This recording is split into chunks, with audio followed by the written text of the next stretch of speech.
ईसाई धर्म का अधिक से अधिक प्रचार करना। जब नरेंद्र स्कॉटिश चर्च कॉलेज में पढ़ रहे थे तभी उन्होंने एक सन्यासी श्री रामकृष्ण परमहंस का नाम सुना। लोगों ने नरेंद्र नाथ को बताया कि श्री रामकृष्ण परमहंस एक ऊंचे बहुत पहुंचे हुए महात्मा और ज्ञानी पुरुष है और उनके शिष्यों में सभी धर्मों को मानने वाले लोग होते हैं। उन्हीं दिनों नरेंद्र के एक पड़ोसी सुरेश बाबू ने उन्हें बताया कि श्री रामकृष्ण परमहंस उनके घर आने वाले हैं। नरेंद्र ने इच्छा व्यक्त की कि वह भी उनके दर्शन करना चाहते हैं। सुरेश बाबू ने उन्हें बताया कि श्री रामकृष्ण को गीत बहुत पसंद है, क्यों न नरेंद्र ने कोई गीत गाकर सुनाए और इस प्रकार उनसे परिचय प्राप्त करे। नरेंद्र इस बात के लिए तुरंत राजी हो गए और वह दिन भी आ पहुंचा जब नरेंद्र अपने पड़ोसी के घर जाकर अपने मधुर स्वर में श्री रामकृष्ण परमहंस से मिले। रामकृष्ण परमहंस को चल रे मन निज निकेतन नामक गीत गाकर उन्होंने विवेकानंद जी ने अपना गीत चल रे मन निज निकेतन नामक गीत उन्हें सुनाया। गीत सुनकर श्री रामकृष्ण भाव विभोर हो गए, उनकी आंखों में आंसू बहने लगे। जब गीत समाप्त हुआ तो नरेंद्र से बोले, कभी दक्षिणेश्वर जाओ। दक्षिणेश्वर कोलकाता के पास वह स्थान है जहां गंगा के किनारे मां काली के मंदिर में पुजारी के रूप में श्री रामकृष्ण परमहंस रहते थे। कुछ समय बाद जब नरेंद्र नाथ की परीक्षाएं समाप्त हो गईं, तो वह दक्षिणेश्वर श्री रामकृष्ण परमहंस से मिलने गए।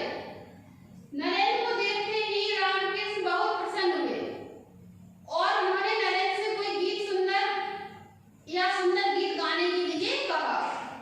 नरेंद्र ने फिर से अपने मधुर कंठ से गीत गाया।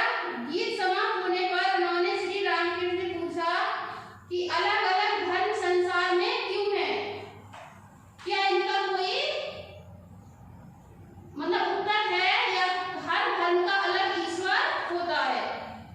फिर सुनकर ही रामकृष्ण परमहंस मुस्कुराए। यहाँ यह बता देना ठीक होगा कि रामकृष्ण परमहंस किसी स्कूल या पाठशाला में कभी नहीं पढ़े थे, लेकिन अपनी भक्ति पूजा और साधना से उन्होंने ज्ञान प्राप्त किया था।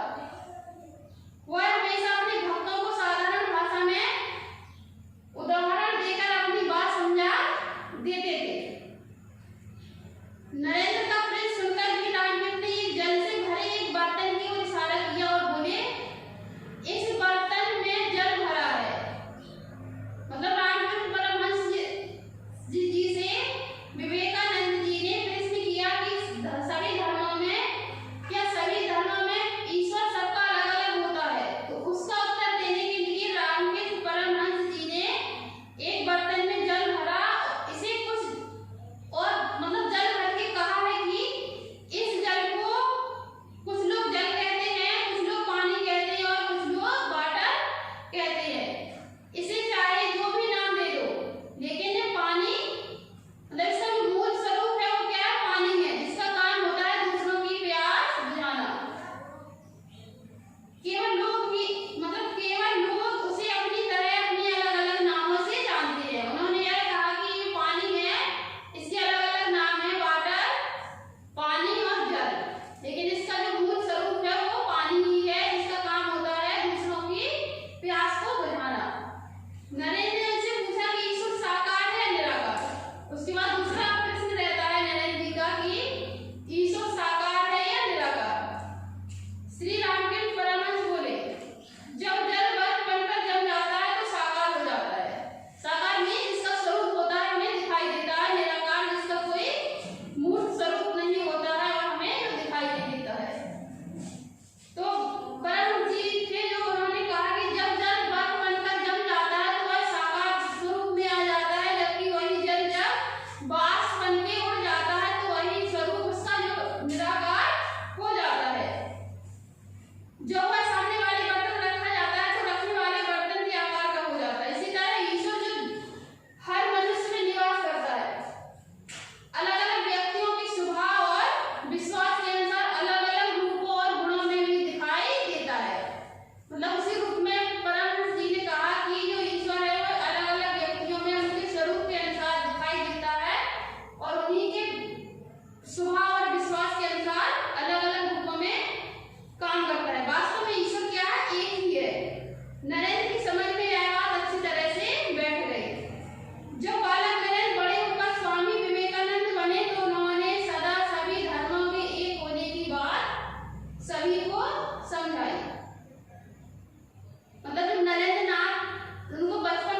श्री रामकृष्ण ने उन्हें कहा कि जीवों पर दया और भगवान से प्रेम करने से काम नहीं चलेगा। समय की पुकार अब यह है कि समस्त जीवधारियों को, चाहे वे पेड़ पौधे हों, चाहे अन्य जीव या फिर मनुष्य हों, सभी को ईश्वर का अंश मानकर उनकी सेवा करो। मतलब विवेकानंद जी ने कहा है कि केवल ईश्वर या मानव मात्र की सेवा करने से काम नहीं चलेगा, तो ईश्वर के द्वारा बनाई हुई अन्य या अन्य प्राणी है उनकी भी हमें सेवा करनी चाहिए। अब चाहे वे पेड़ पौधे हो या फिर जीवधारी, उनकी सेवा है ईश्वर की सच्ची भक्ति और पूजा है। यह शिक्षा देकर रामकृष्ण ने विवेकानंद के मन में सेवा धर्म का बीज बो दिया। वह तथा उनके शिष्य जाति पाति का विचार किए बिना हर घर से भिक्षा मांगते थे। थोड़े समय बाद ही उनके गुरु श्री रामकृष्ण परमहंस ने इस संसार से विदा ले ली।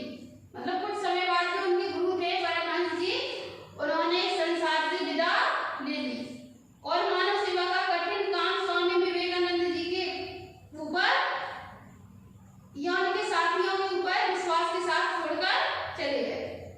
स्वामी विवेकानंद और उनके चुने हुए साथियों ने अपने गुरु के कार्य को आगे बढ़ाने के लिए रामकृष्ण मठ नाम की एक संस्था बनाई।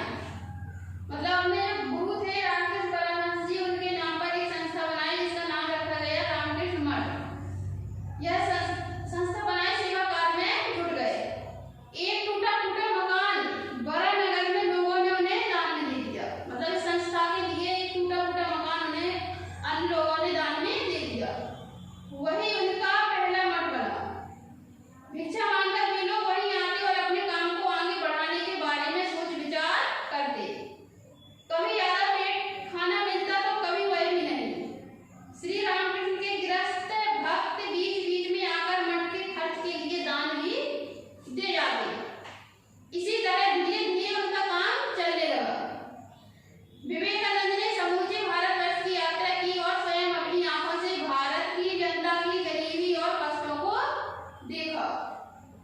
इससे उनके मन में सेवा भाव और भी दृढ़ हुआ।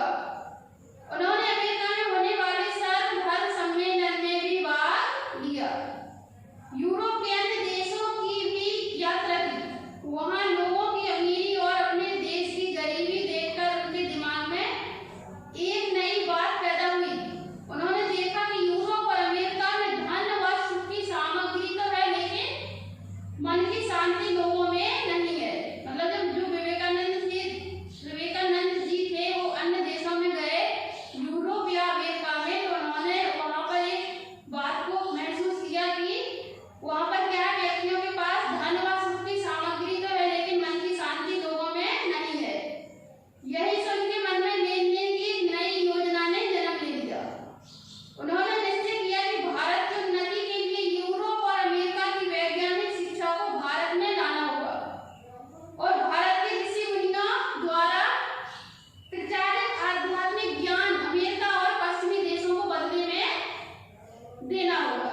मतलब उन्होंने निश्चय किया कि जो भारत में ऋषि मुनियों द्वारा प्रचारित आध्यात्मिक ज्ञान है उसे अमेरिका और पश्चिमी देशों में प्रचारित करना है या नहीं देना है। स्वामी विवेकानंद अपने विचारों के कारण विदेशों में बहुत प्रसिद्ध थे। जो स्वामी विवेकानंद जी थे वो अपने विचारों के कारण विदेशों में अत्यधिक प्रसिद्ध हुए। बहुत से धनी लोग उनसे प्रभावित होकर उनके शिष्य बन गए। मतलब उनके विचारों के कारण प्रभावित होकर अन्य धनी लोग उनके क्या बन गए, शिष्य बन गए। उन्होंने अमेरिका और इंग्लैंड में मठों की स्थापना की और भारत से अपने शिष्यों को बुलाकर वहां इस काम को आगे बढ़ाने के लिए छोड़कर स्वयं भारत लौट आए। भारतवर्ष में अब तक वह बहुत प्रसिद्ध हो चुके थे। भारत लौटकर उन्होंने एक बार फिर पूरे देश की यात्रा की और एक ही मंत्र देश के युवकों को दिया।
करो।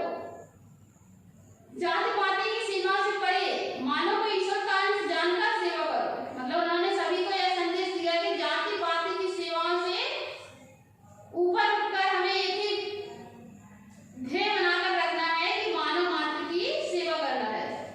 यह ईश्वर की सच्ची सेवा है। मतलब उनका जो संदेश था वह यह था कि मानव मात्र की सेवा ही क्या है, ईश्वर की सेवा है।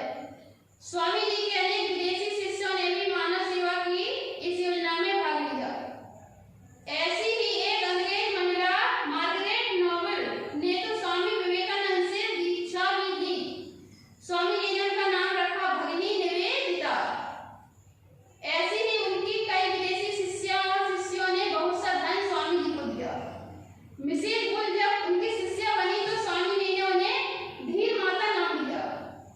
इन्हीं धीर माता और मिस मूलर नामक उन्हीं शिष्यों ने स्वामी जी को बेलूर मठ बनवाने के लिए जमीन खरीद कर दी और गंगा नदी के किनारे भव्य बेलूर मठ बनाया गया।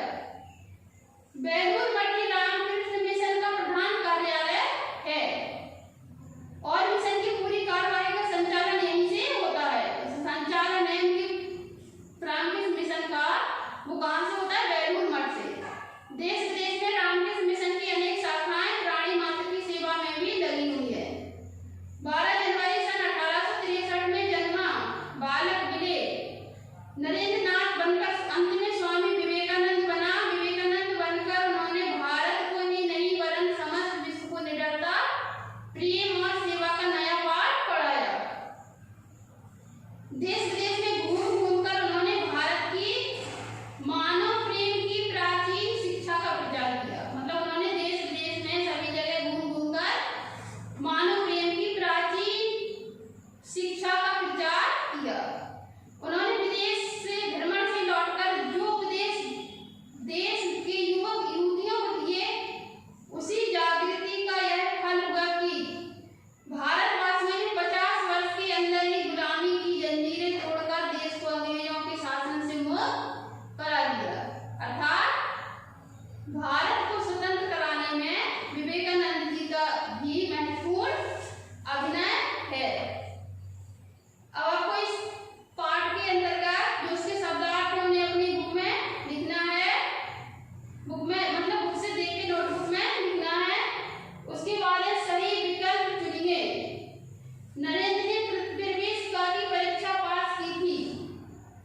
मतलब नरेंद्र नाथ जी ने प्रवेशिका परीक्षा की श्रेणी में पास की थी। द्वितीय श्रेणी में, प्रथम में या फिर तृतीय में, तो प्रथम श्रेणी में। श्री रामकृष्ण परमहंस पुजारी थे। रामकृष्ण परमहंस जी थे वो किनके पुजारी थे, काली के, माँ काली के। रामकृष्ण मिशन संस्था का ध्येय, रामकृष्ण मिशन संस्था का ध्येय था जाति